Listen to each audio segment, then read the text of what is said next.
आज के वीडियो में आप लोगों का बहुत बहुत स्वागत। मेरे पिछले वीडियो में आप लोगों को जो हिंदी भाषा की उत्पत्ति के संबंध में बताया गया था, तो हिंदी भाषा की उत्पत्ति का जो क्रमिक विकास आपको बताया गया था, उसके आधार पर अंत में निष्कर्ष ये निकला था कि जितने भी अपभ्रंश विकसित हुए थे, उनमें से सौरसेनी से पश्चिमी हिंदी और अर्धमागधी से आपकी पूर्वी हिंदी, ये इस हिंदी भाषा का जन्म हुआ। हिंदी भाषा का जब जन्म हो गया तो अब ये कितने क्षेत्र की भाषा बनी। जैसे हमारे हिंदी के जो 10 बड़े बड़े राज्य हैं, जहाँ की ये भाषा कमांड करती है, वो 10 हिंदी के बड़े बड़े राज्य जहाँ का ये कमांड करती है, उनमें उन क्षेत्रों को 5 उपभाषा क्षेत्रों में बांटा गया।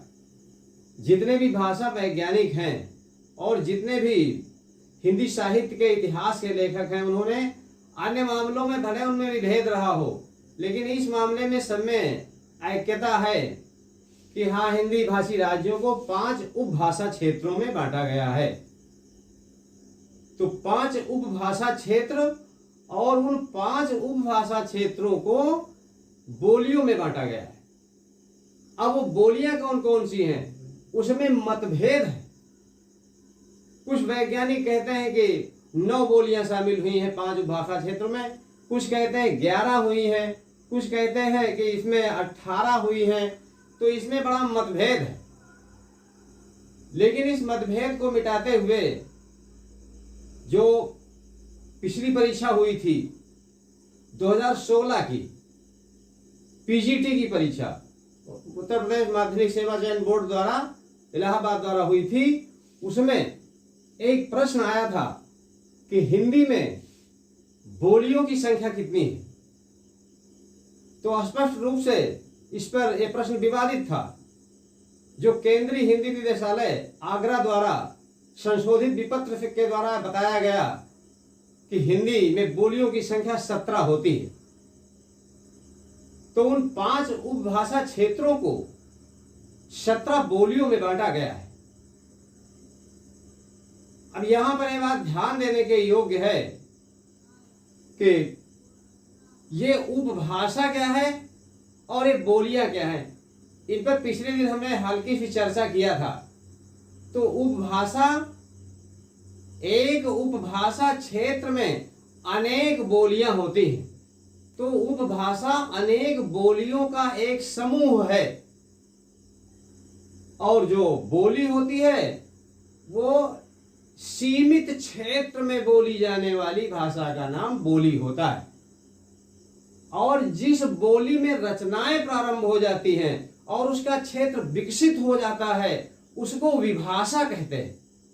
और वो विभाषा जब इतना विकास प्राप्त कर लेती है तो वो भाषा का रूप धारण कर लेती है, राष्ट्रभाषा का रूप धारण कर लेती है।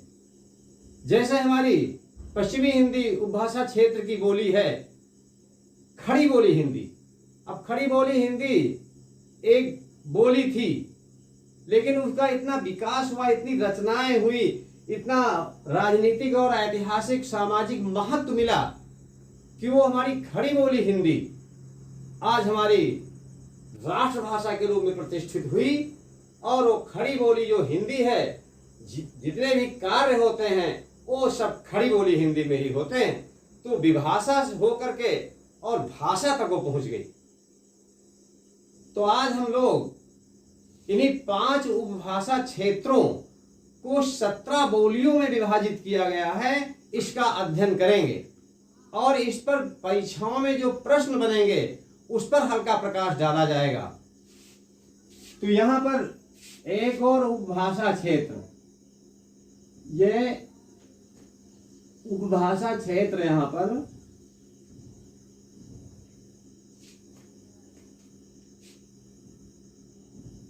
उपभाषा क्षेत्र, दूसरी ओर बोलियां,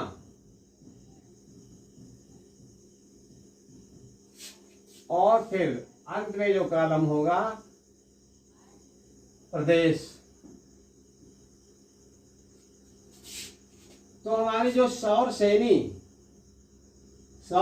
से और अर्धमागधी से जो दो उपभाषाएं निकली थी, सौर सैनी से पश्चिमी हिंदी, तो पहला हमारा जो उपभाषा क्षेत्र है वो पहला पश्चिमी हिंदी उपभाषा क्षेत्र, पश्चिमी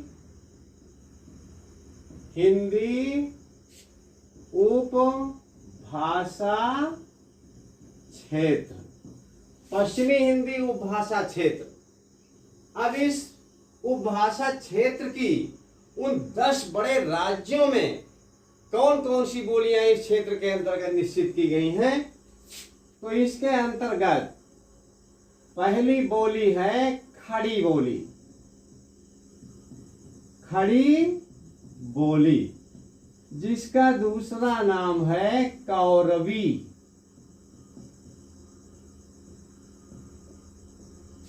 दूसरी है ब्रजभाषा,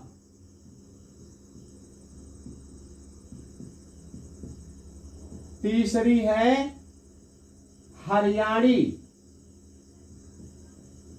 हरियाणी को बांगरू भी कहते हैं। फिर बुंदेलखंडी, बुंदेलखंडी, इसके बाद कन्नौजी। इस प्रकार पहली, दूसरी, तीसरी, पहली खड़ी बोली, दूसरी ब्रजभाषा, तीसरी हरियाणी और चौथी बुंदेलखंडी और पांचवी कन्नौजी। इस प्रकार हमारे पश्चिमी हिंदी उपभाषा क्षेत्र की 5 बोलियां निश्चित हैं जो यहां पर लिख दी गई हैं।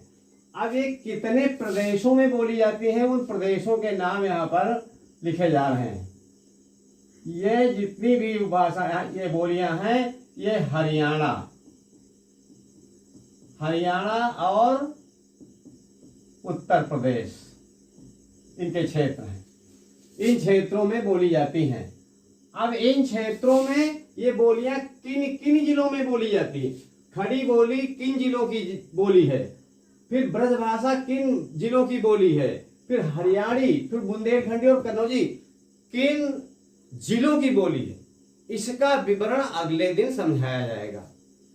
अब हमारा चलते हैं दूसरा हिंदी उपभाषा क्षेत्र। दूसरा हिंदी उपभाषा क्षेत्र है जो हमारे अपभ्रंश से हिंदी निकली थी। तो अपभ्रंशों के जो हिंदी निकली थी, अपभ्रंशों से आर्य भाषाओं और उपभाषाओं का जन्म हुआ था। तो हमारे जो मागधी अपभ्रंश था, उससे एक उपभाषा निकली थी, उसका नाम था पूर्वी हिंदी। पूर्वी हिंदी उपभाषा क्षेत्र, पूर्वी हिंदी उपभाषा क्षेत्र। अब पूर्वी हिंदी उपभाषा क्षेत्र की बोलियां कौन कौन सी निश्चित की गई हैं? तो पूर्वी हिंदी उपभाषा क्षेत्र की बोलियां हैं अवधी, बघेली, छत्तीसगढ़ी, अवधी, बघेली, छत्तीसगढ़ी। अब यहां पर हम देखते हैं कि ये पूर्वी हिंदी उपभाषा क्षेत्र की जो 3 बोलियां हैं, ये किन जिलों में बोली जाती हैं? तो यहां पर यह उत्तर प्रदेश, उत्तर प्रदेश, दूसरा है बिहार,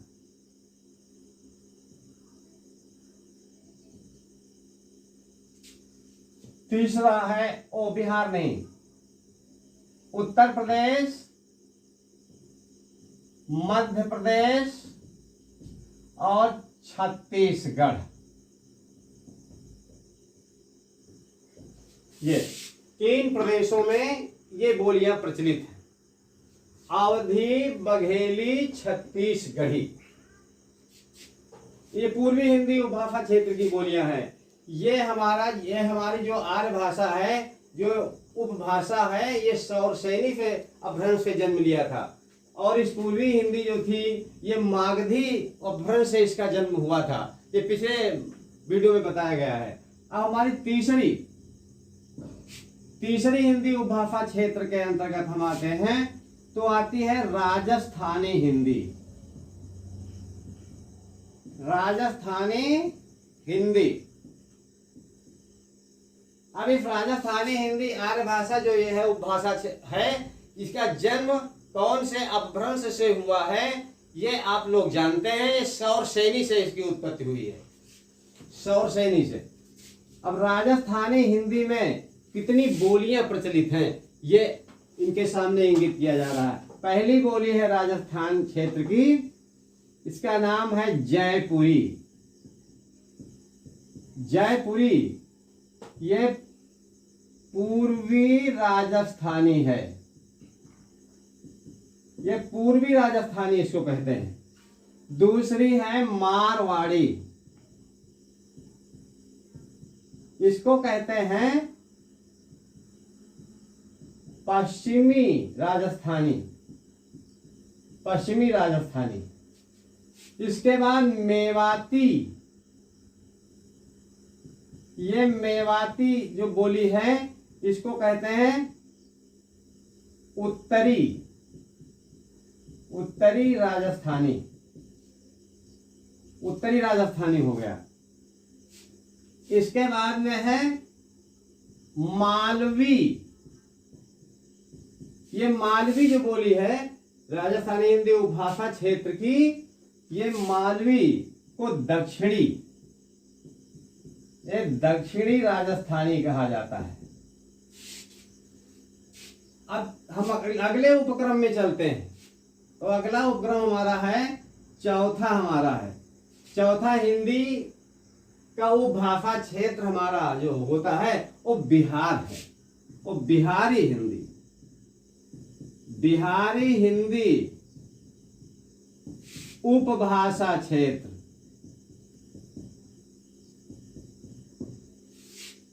अब यहां पर यह भी थोड़ा रह गया है कि किस प्रदेश में बोली जाती है, किसका प्रतिनिधित्व करती है। तो ये इसका क्षेत्र है राजस्थान। ये राजस्थान के चारों दिशाओं को कवर करती है। पूर्वी राजस्थानी, पश्चिमी राजस्थानी, उत्तरी राजस्थान, दक्षिणी राजस्थान। तो ये राजस्थान प्रदेश की ये बोलियां हैं। बिहारी हिंदी उपभाषा क्षेत्र, बिहार की बोलियां हैं मैथिली, मगही, भोजपुरी। ये तीन है। तो मैथिली, मगही, भोजपुरी, और इसका जो प्रदेश है यह बिहार और उत्तर प्रदेश। इसमें इनकी मिली जुली बोलियां हैं। कुछ उत्तर प्रदेश के क्षेत्र से लेकर बिहार तक ये तीन बोलियां प्रचलित हैं, मैथिली, मगही और भोजपुरी। अगला पांचवा हिंदी उपभाषा क्षेत्र है पहाड़ी हिंदी। पहाड़ी हिंदी उपभाषा क्षेत्र। पहाड़ी हिंदी उपभाषा क्षेत्र की बोलियां हैं, एक तो मध्यवर्ती पहाड़ी, और ये एक मध्यवर्ती पहाड़ी हो गई, और ये दूसरी हो गई पश्चिमी पहाड़ी। पश्चिमी पहाड़ी, ये दो बोलियां हो गई हैं। और दो बोलियों के अतिरिक्त एक बोली वहां पर और प्रचलित है जो उल्लेख में नहीं है लेकिन चलती है। जैसे यहां मध्यवर्ती पहाड़ी है, पश्चिमी पहाड़ी है, तो मध्यवर्ती पहाड़ी में दो बोलियां आती हैं, कुमायूनी, कुमायूनी और दूसरी आती है गढ़वाली। कुमायूनी और गढ़वाली, तो ये मध्यवर्ती पहाड़ी की दो बोलियां हैं, कुमायूनी गढ़वाली, और पश्चिमी पहाड़ी की बोली एक है नेपाली। लेकिन यहां पर 3 बोलियों की गणना हम नहीं गिनेंगे, तब 17 बोलियां हमारी पूरा होंगी। यहां पर हम 2 की गणना करेंगे, मध्यवर्ती पहाड़ी और पश्चिमी पहाड़ी। जब यहां से 2 संख्या लेंगे तब हमारी 17 बोलियां पूरी हो जाएंगी, क्योंकि हमारे हिंदी निदेशालय ने जो संशोधन विपत्र जारी किया है उसमें बोलियों की संख्या केवल 17 है। अब प्रश्न बनता है आपका कि हिंदी में कुल बोलियों की संख्या कितनी है, तो हिंदी में कुल बोलियों की संख्या 17 है। कतिपय ग्रंथों में 18 लिखा मिलता है, लेकिन 18 में नेपाली जोड़ ली जाती है, लेकिन नेपाली को उससे अलग कर दिया गया है। यहां पर अब इसको जोड़ लिया जाएगा तो 2 हो गई, यहां पर एक मध्यवर्ती पहाड़ी, एक पश्चिमी पहाड़ी, यहां पर 2 की गणना होगी। और 2 की गणना में कुमायूनी अलग नहीं है, गढ़वाली अलग नहीं है, उसको मध्यवर्ती पहाड़ी के क्षेत्र में दो बोलियों को रख दिया गया है। और ये पश्चिमी पहाड़ी में जानकारी के लिए नेपाली को रख दिया गया। अब यहां पर इसका क्षेत्र क्या है, कहां बोली जाती है ये? इसका क्षेत्र है उत्तराखंड, उत्तराखंड, इसका क्षेत्र है उत्तराखंड। और हिमाचल प्रदेश, हिमाचल प्रदेश, तो हिमाचल प्रदेश और उत्तराखंड में ये पहाड़ी हिंदी उपभाषा क्षेत्र की ये बोलियां प्रचलित हैं, कुमायूनी, गढ़वाली और नेपाली। लेकिन नेपाली ये मिलाकर के 3 नहीं होंगी, होंगी 2 ही। मुख्यतः मध्यवर्ती पहाड़ी कुमायूनी गढ़वाली गणना में है। इसको पश्चिमी पहाड़ी के रूप में एक बोली का दर्जा यहाँ दे दिया गया है, क्योंकि भारत के कुछ क्षेत्र में बोली जाती है नेपाली। तो इस प्रकार यहाँ पर 17 बोलियां हो गई। यहाँ की 5, यहाँ की 5, यहाँ की 4, यहाँ की 3, यहाँ की 3 और यहाँ की 2, इस प्रकार मिलाकर के 17 बोलियां बनती हैं। तो 5 उपभाषा क्षेत्रों में मिलाकर के 17 बोलियों की गणना मान्य है। यहां पर एक बात ध्यातव्य है, ध्यान देने योग्य है, जो हमारी प्रतियोगी परीक्षाओं में प्रश्न पूछे जाते हैं उनका प्रारूप थोड़ा जटिल और कठिन होता है, लेकिन इसी पर आधारित प्रश्नोत्तर होंगे। जैसे प्रश्न आपका दे दिया गया कि पश्चिमी हिंदी उपभाषा क्षेत्र कौन से उपभ्रंश से उत्पन्न हुआ है? पश्चिमी हिंदी कौन से उपभ्रंश से इसकी उत्पत्ति हुई है? तो इसकी उत्पत्ति इससे हुई है, पिछले दिन बताया गया था, पश्चिमी हिंदी सौरसेनी, सौरसेनी अपभ्रंश से पश्चिमी हिंदी का उपभाषा का जन्म हुआ है। अब जैसे बोला जाएगा कि बुंदेलखंडी का उपभाषा क्षेत्र क्या है, 4 विकल्प दिए होंगे, उस विकल्प में पश्चिमी हिंदी का विकल्प सही आ जाएगा। मगही किस उपभाषा क्षेत्र की बोली है?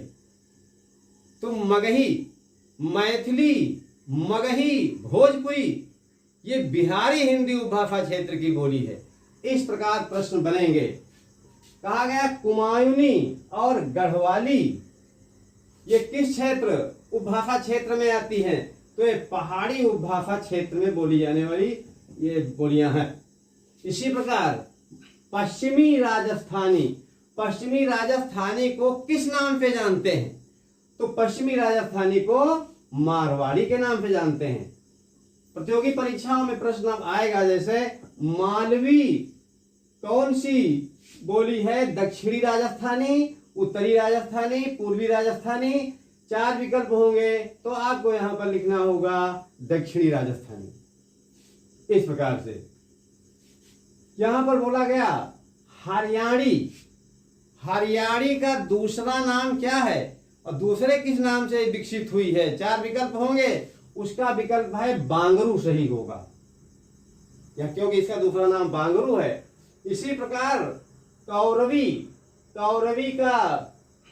कौरवी की बोली अन्य किस नाम से विकसित हुई? तो कौरवी की बोली खड़ी बोली के नाम से विकसित हुई है। तो आज के वीडियो में आपको बताया गया है कि हमारे हिंदी के जो 10 बड़े राज्य हैं, उन 10 बड़े राज्यों को 5 हिंदी उपभाषा क्षेत्रों में बांटा गया है और उन 5 हिंदी उपभाषा क्षेत्रों को 17 बोलियों में विभक्त किया गया है। और वो 17 बोलियां और वो भाषा क्षेत्र किन किन राज्यों में लागू हैं, इधर राज्यों के नाम भी लिख दिए गए हैं। अब अगले वीडियो में आप लोगों को ये बताया जाएगा कि हमारी जो खड़ी बोली हिंदी है कितने जिलों की बोली है, ये हमारी जो ये ब्रजभाषा है कितने जिलों की ब्रजभाषा है, ये हरियाणी किन किन जिलों में बोली जाती है, बुंदेलखंडी किन किन जिलों में बोली जाती है, कन्नौजी, इसी प्रकार जितनी बोलियां हैं ये किन किन जिलों में बोली जाती हैं, इसका विवरण अगले दिन समझाया जाएगा। तो आज हम अपनी बात को विराम देते हैं और हमारे जो भी बच्चे हमारा आज का वीडियो देखे हैं उसको ध्यानपूर्वक चिंतन मनन करेंगे और इसको हृदयंगम करेंगे और अपने हिंदी की तैयारी में इसका पूरा सहयोग लेंगे। आप लोग हमारे चैनल को देखिए और सब्सक्राइब कीजिए, अपनी सहमत दीजिए, जिससे हमारा मनोबल बढ़े और अच्छे से अच्छे वीडियो अब भविष्य में आपको हम दे सकें। हमारे बच्चे स्वस्थ रहें, संपन्न रहें, सुखी रहें, अपनी विद्या को उच्चतम ऊंचाइयों पर पहुंचाएं और वो अपनी विद्या के द्वारा ऊंचे अधिकारी पोस्ट पर, अपने संबंधित पोस्ट पर पहुंच करके अपने देश की सेवा करें और अपने घर परिवार का कल्याण करें। यही हमारी शुभकामना और यही हमारा शुभ आशीर्वाद है।